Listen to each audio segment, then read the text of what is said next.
previous video we started with the unit states of matter. Okay, and we saw that in the three states of matter, solid, liquid and gas, there is difference in the magnitude of intermolecular forces. How many types of intermolecular forces are there, that also we discussed. Today we are starting with the gaseous state. Okay, now first of all, what are the different characteristics of a gas? The first characteristic is gases have neither definite shape nor definite volume. Second characteristic, highly compressible. Okay, it is possible to compress a gas. The reason being, in gases the molecules are very far away from each other, or you can say the intermolecular distance is maximum. So the gases can be compressed. Third, gases exert pressure. Okay, pressure is the most important property of gas. Equally in all the directions.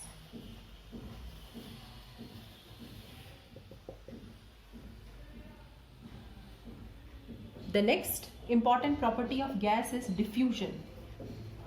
Okay, gases diffuse. Okay, diffusion means moving from a part of higher concentration to lower concentration. So these are the few characteristics of gases or gaseous state. Now in this section, what we have to learn? We have to learn that what conditions or what rules the gases follow. What are the laws related to the gaseous state? Some derivations are there, some numericals are there. So we'll discuss them one by one. But before starting with that, first we'll discuss some measurable properties of a gas. The first measurable property of gas is the mass of gas.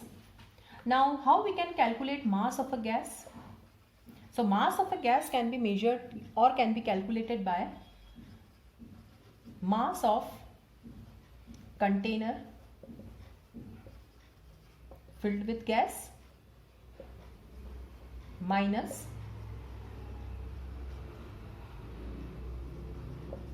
empty container. Okay, so first we'll take the weight of that empty container, then we'll fill the container with the gas, and then we'll take the mass. Okay, and we'll subtract the two, we'll get the mass of gas. Mass of gas is generally measured in gram or kilogram, but instead of mass we calculate moles of a gas. Okay, so for gases we generally calculate moles. And what is the formula for calculating moles? Moles are calculated as whatever given mass is given to us divided by molar mass. Now what is the meaning of molar mass? Molar mass means either atomic mass or molecular mass. For example, what is the molar mass of O2? It is 32, 16 into 2. What is the molar mass of N2? It is 14 into 2, that is 28. So for gases, instead of calculating mass, what we calculate? Moles, by using this formula. The second measurable property of gas is volume. And what is the volume of gas? Volume of gas is equal to the volume of container in which the gas is filled. Okay, gas occupies almost all the volume of the container. Okay, now what is the unit of measuring volume? Volume is generally measured in liters. Now 1 liter is 1000 ml. 1 ml is 1 centimeter cube. Okay, volume can also be measured in centimeter cube. Centimeter cube means length is also in centimeter, breadth is also in centimeter, and height is also in centimeter. So 1 liter is 1000 centimeter cube. Also 1 liter is 1 decimeter cube. And what is the SI unit? The SI unit is meter cube. Okay, this meter cube is the SI unit for volume. And 1 liter is 10 to the power minus 3 meter cube. Okay, so these are the units, because this will be requiring in solving the numericals. So we must know the relation. Okay, so volume of gas is always equal to the volume of container in which it is filled. And there are different units of volume, measuring volume, and these are like this. The next measurable property of gas is temperature, and we know that temperature is always measured in Kelvin scale. Okay, this is the SI unit. And what is Kelvin? Whatever degrees Celsius are there plus 273.15. So while solving the numericals, we'll take care that if the temperature is given in degrees Celsius, we'll convert that degree Celsius into Kelvin. And for numerical purpose, we can ignore this 0.15. So for numerical purpose, how we can convert a degree Celsius to Kelvin? Simply we have to add 273. The next measurable property is pressure of a gas. This is the most important property. Okay. What is the meaning of pressure? Pressure is defined as the force exerted by gas molecules over the walls of container. Okay. Suppose a container is containing some gas. Now the gas molecules are far away from each other. So the gas molecules are in the state of constant motion. The gas molecules will move here and there. During this motion, what they will do? They will collide with each other also, and they will also collide with the walls of container. Okay, and on the walls of container they will put some force because they will collide with the walls of container. So whatever force they are exerting, that is equal to pressure. So pressure is force upon area. Okay. Now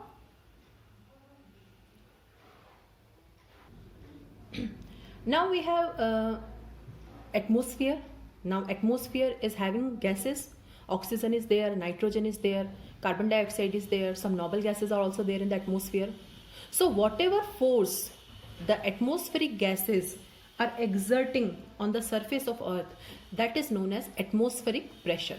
Okay, so we have two terms here now. One is atmospheric pressure and second is gas pressure. Okay. So what is atmospheric pressure? The pressure exerted by the gases of atmosphere on the surface of earth. Okay. Now how to measure this atmospheric pressure? That what pressure is exerted on us also, because we are also living on earth.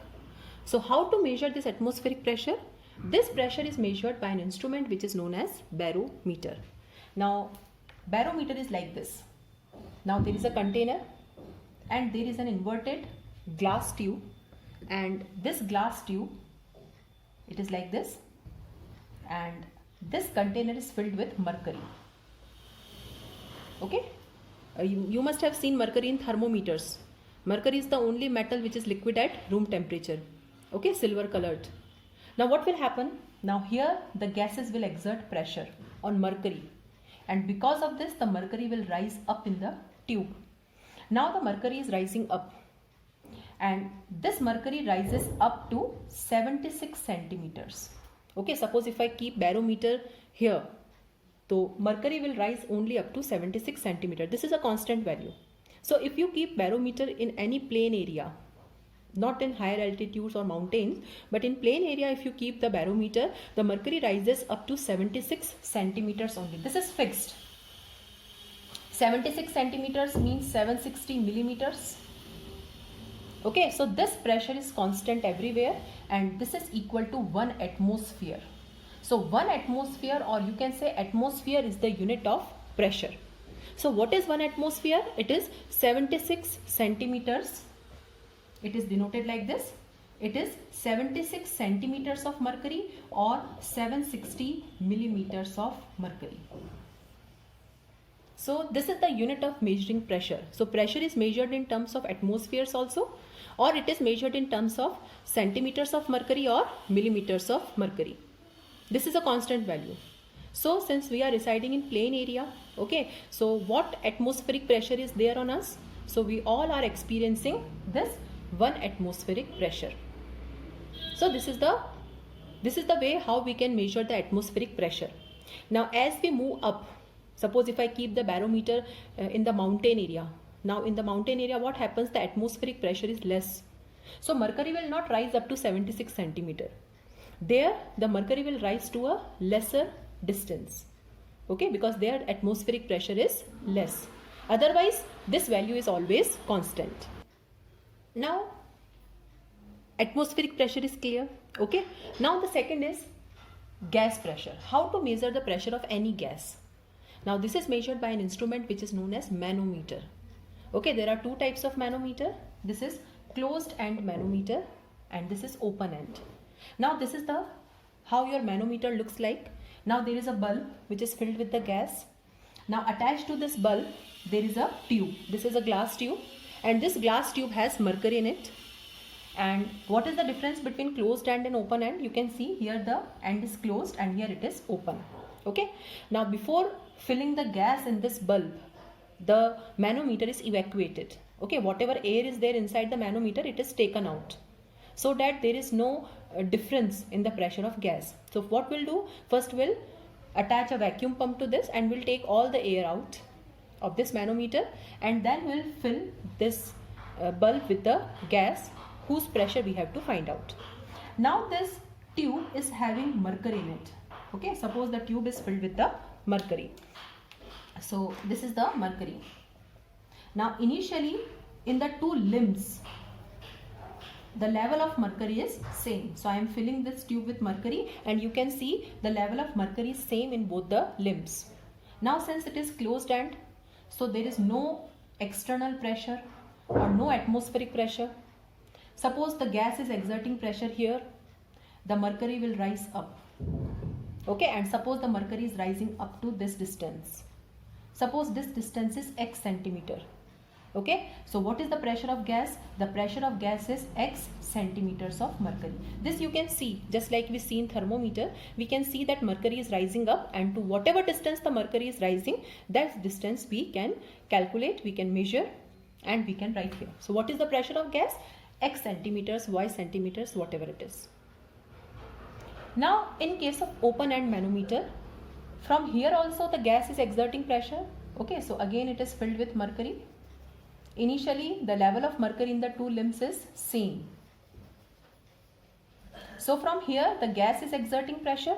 Since it is open end, so from here there is external pressure or atmospheric pressure also.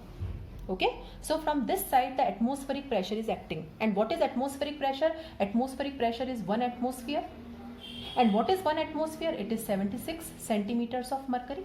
So this is also acting. Now we have to see that whether the pressure of gas is more than 76 centimeter or whether the pressure of gas is less than 76 centimeter.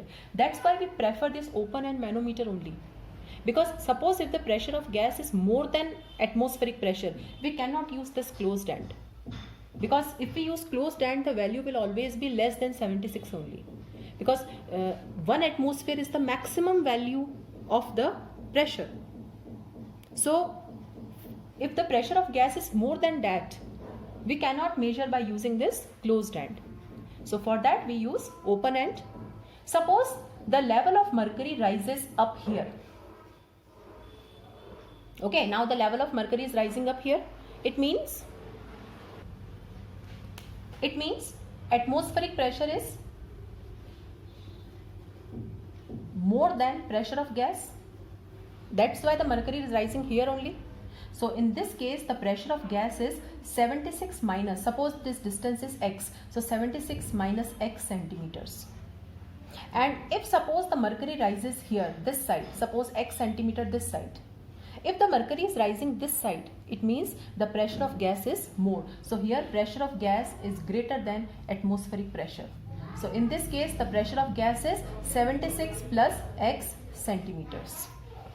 So open end manometer we can use if the pressure of gas is less than 76 also or more than 76 also. Now what are the different units of pressure?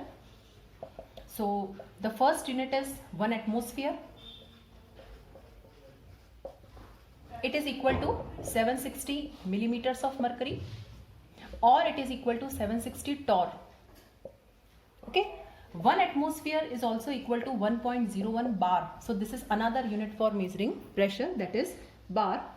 And what is the SI unit? The SI unit of pressure, you know, it is Pascal. Okay, so 1 atmosphere is, we can change 1 atmosphere to Pascal and it is 1.01 into 10 to the power 5 pascals.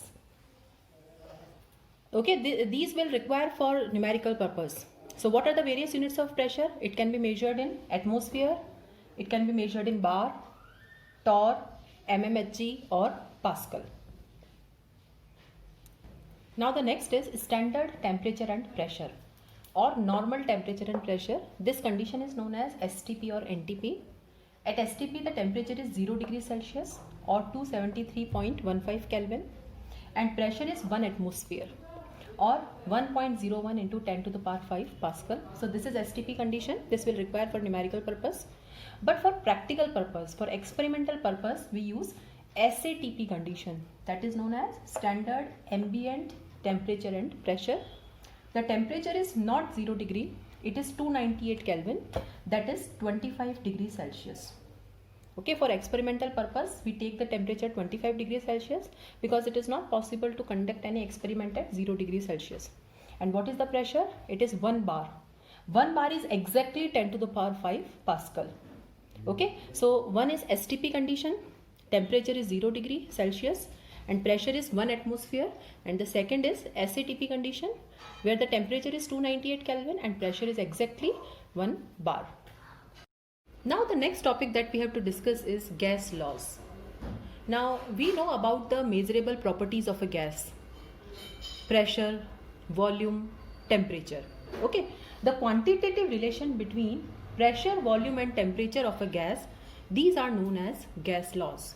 So what we do, there is relation between two variables. Suppose there is relation between pressure and volume, then temperature will be constant.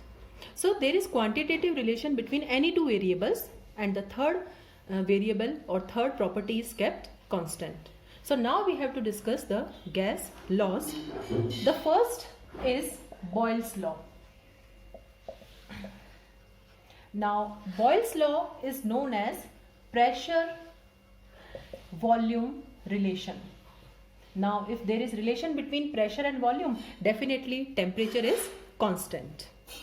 Now what is the statement of Boyle's law? What is Boyle's law? So the statement is, at a constant temperature,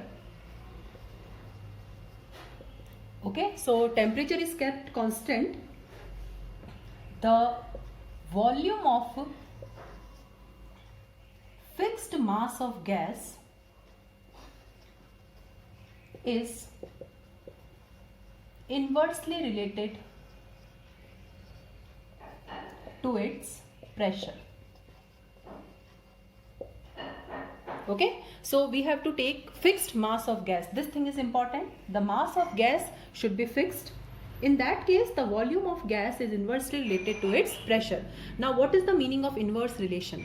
Inverse means if one property increases, the second property decreases. Okay, so the relation is like this. So this is the mathematical relation of Boyle's law, and what condition is there? Number of moles, that is the mass of gas, and T constant. Okay, N indicates number of moles. Okay, moles means mass. Okay, so mass of gas and temperature should be constant, then V is inversely related to pressure. Suppose there is a container which is containing some gas in it. Suppose P is the pressure of gas and V is the volume of gas. P1 and V1, suppose these are the initial. Now suppose if I double the pressure, okay, so instead of P, suppose P is 2P now, then what will be the volume? The volume will be half, like this. So this is the meaning of inverse relation, that if you increase one property, the other property will decrease. So V is inversely related to pressure. If we remove the proportionality sign, we'll get a constant, that is K. K is the proportionality constant, or we can write PV is equal to K. Okay, so product of pressure into volume is always a constant quantity. Now, suppose a container is having some gas. Now the container is in its initial condition. P1 is pressure and V1 is volume. Suppose you do something, you change the pressure or you change the volume. Okay, the property is changed and there is final condition. Now suppose pressure is changed from P1 to P2. So this is final condition. So if pressure is changed from P1 to P2, the volume will also change from V1 to V2. Okay, so this is initial, this is final. So if you change, now temperature is constant. Okay, every time you have to keep the temperature and the mass of gas constant. So now PV is K. So we can write P1 V1 is equal to K and P2 V2 is also equal to K. So what we can do? Okay, so P1 V1 is always equal to P2 V2. This is the mathematical relation of Boyle's law. Now graphically also we can prove Boyle's law. So let's discuss graphical representation of Boyle's law. Now let's discuss the graphical representation of Boyle's law. So graph is plotted between pressure and volume because the two variables are pressure and volume only, and temperature is constant. The graph which is plotted at constant temperature is known as isotherm. Okay, now what is the meaning of isotherm? Iso means constant, therm means temperature. So isotherm is the curve which is obtained when temperature is constant. Now what is the relation? If pressure increases, volume decreases. So I will get this kind of graph. Okay, decreasing curve I will get. So if volume increases, pressure decreases, or pressure increases, volume decreases, like this. But if we plot a graph between pressure and 1 upon V, again temperature is constant. These are the isotherms which I am making. Now the relation is this. So there is inverse relation between pressure and volume, but there is direct relation between pressure and 1 upon V. Okay, so if we plot a graph between pressure and 1 upon V, now direct relation is there, so we'll get this graph. This is another isotherm. And what is the next isotherm that we can plot? Now PV is equal to K. Okay, PV is constant, so the third graph is this. This is PV and this is P. Okay, PV is plotted against P. Now PV is constant, so I will get this.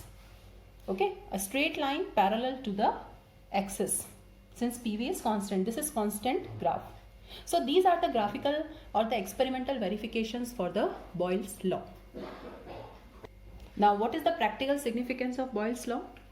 As we move up,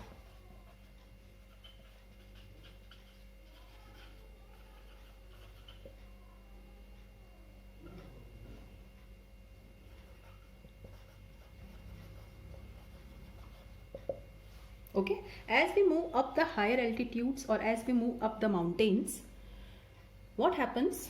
Atmospheric pressure decreases. Okay, and now in Mount Abu, the atmospheric pressure is 0.5 atmosphere. Okay, what is the normal atmospheric pressure exerted on us? It is 1 atm, 1 atmosphere. This is the normal atmospheric pressure. All of us are experiencing this 1 atmospheric pressure only. But as we are moving up the higher altitudes, what happens? The atmospheric pressure decreases.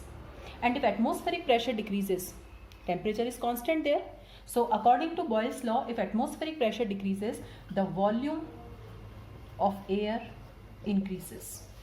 Okay, if pressure decreases, then what will happen? The volume will increase. And if volume increases, then what will happen? The molecules will move apart. Okay, so now the oxygen molecules will move apart, and if oxygen molecules move apart, it becomes difficult in breathing. So respiratory problems arise there. What we call it as altitude sickness. So volume of air increases, O2 molecules move apart. Okay, there is difficulty in breathing.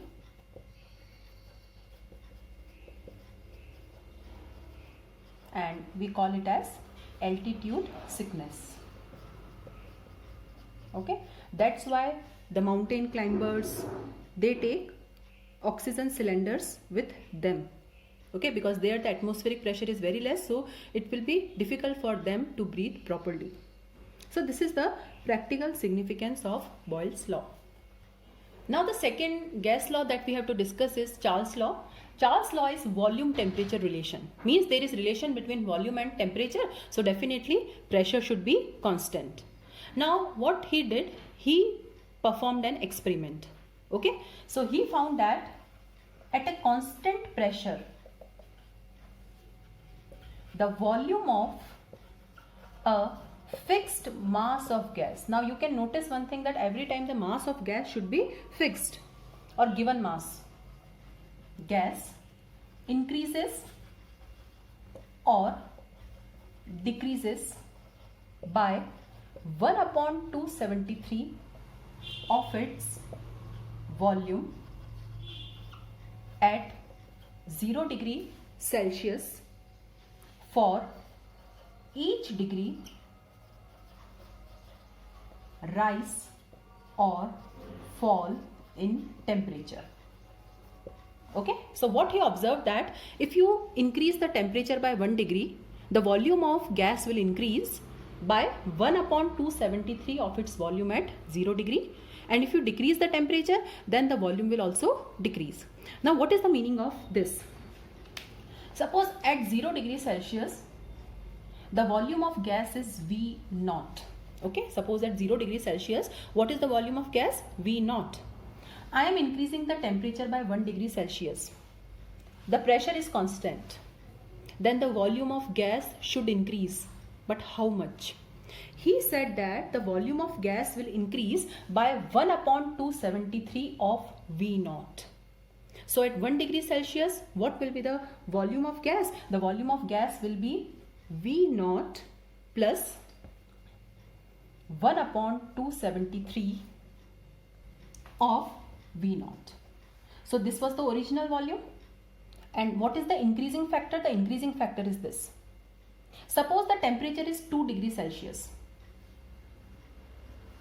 Definitely the volume should increase. Now what will be the volume? V0 will remain as it is because this is the initial volume. Then the volume will increase by 2 upon 273 of V0. Likewise, if we decrease the temperature minus 1 degree Celsius, the volume will decrease, that is V naught minus 1 upon 273 of V naught, like this. So he observed that for every degree, each degree rise or fall in temperature, the volume increases or decreases. How much? 1 upon 273 of V naught. If temperature increases by 1 degree, now if the temperature increases by 2 degree, 2 times the volume will increase, that's why 2 is here. So we can put one thing, that Vt is equal to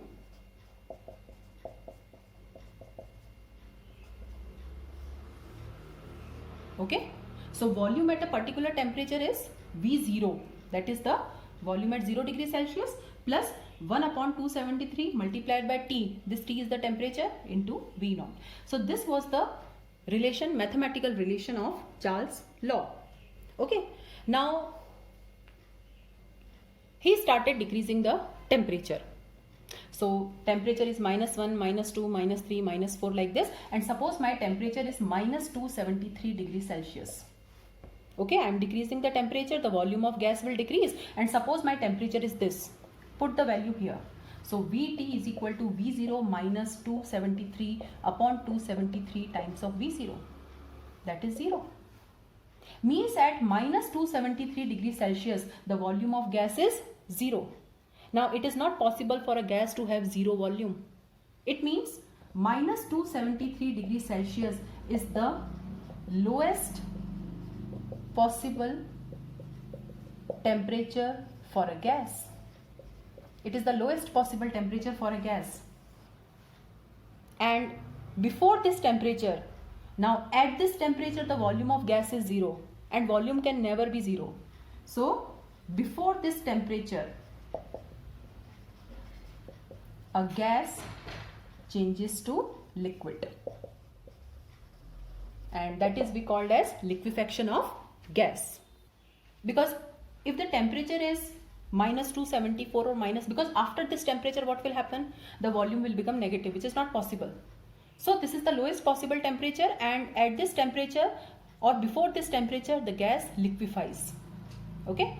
So this minus 273 degrees Celsius is known as 0 Kelvin, and this is what our Kelvin scale of temperature. So Kelvin scale of temperature, starts from 0 Kelvin, and 0 Kelvin is minus 273 degrees Celsius. So we can write here 0 Kelvin, it is equal to minus 273 degrees Celsius, lowest possible temperature for a gas, and it is also known as absolute zero. Okay, and this was how our Kelvin scale of temperature originated. Okay, so why we add 273? Okay, we add 273 for changing the temperature from degrees Celsius to Kelvin. Why we add 273? The reason is this. Okay, because at minus 273, lowest possible temperature for a gas. Now, what is the alternate statement for Charles' law? So, alternately, Charles' law can be stated as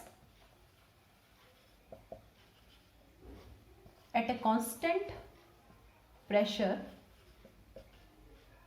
volume of a fixed mass of gas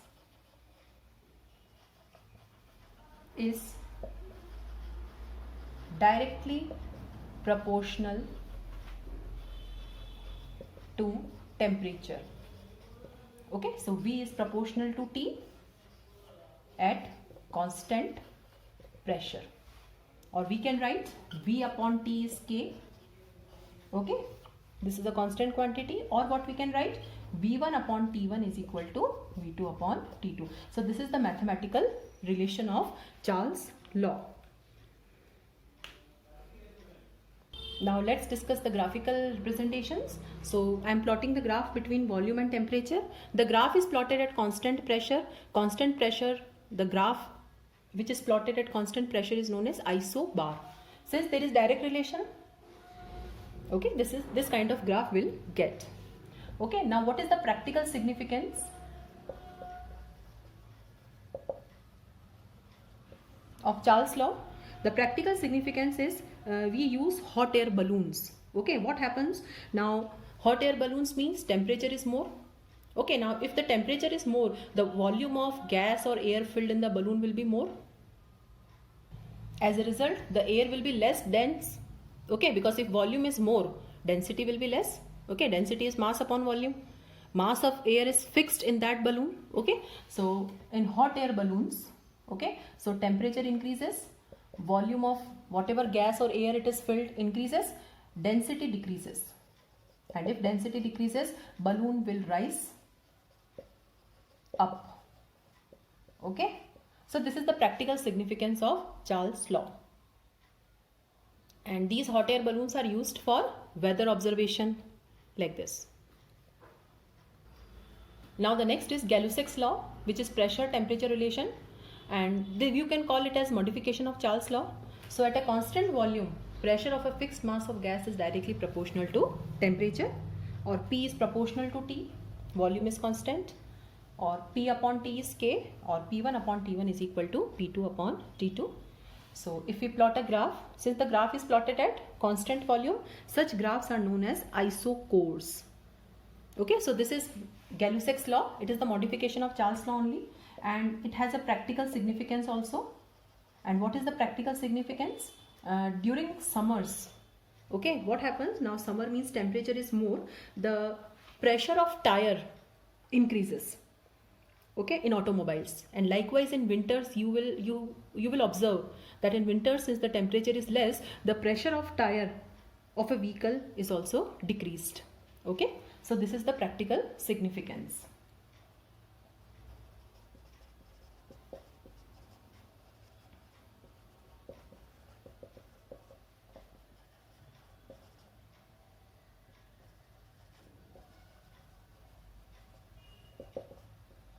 In winters. Now the last gas law is Avogadro's law, which is the volume and amount relation. The amount of gas is generally expressed in terms of moles. Okay, moles is denoted by N. So what is this Avogadro's law? Equal amounts of all the gases, means the mass is fixed, under similar conditions of temperature and pressure. So temperature and pressure are constant, contain equal number of moles. So temperature should be constant, pressure should be constant. Okay, sorry, volume should be constant. Okay, volume. So volume should be constant. So if temperature, pressure and volume are constant, the number of moles in all the gases will be same, or we can say that V is proportional to N at constant temperature and pressure. Okay, so this was the Avogadro's law. So these are the 4 gas laws, and these gas laws are nothing but these are the quantitative relation between the properties of gas: pressure, volume, temperature and amount, that is moles.